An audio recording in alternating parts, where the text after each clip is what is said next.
கன்னியாகுமரி மாவட்டம் கடல் பகுதியில் இரண்டாவது நாளாக பலத்த காற்றுடன் கடல் சீற்றம் காணப்படுவதால் மீனவர்கள் கடலுக்கு மீன்பிடிக்க செல்ல மீன்வளத்துறை சார்பில் தடை விதிக்கப்பட்டுள்ளது. இதனால் குளச்சல், முட்டம் உள்ளிட்ட பகுதிகளில் உள்ள 3000த்திற்கும் மேற்பட்ட ஃபைபர் படகுகள் துறைமுகங்களிலேயே நிறுத்தி வைக்கப்பட்டுள்ளன.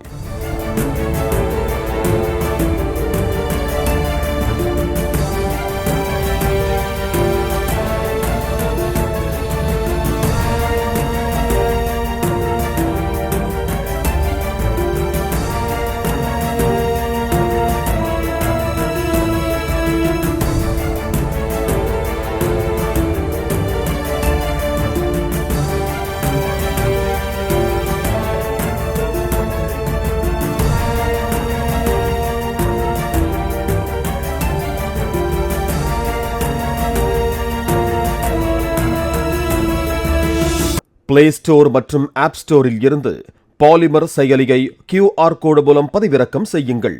செய்திகளை உடனுக்குடன் பெறுங்கள்.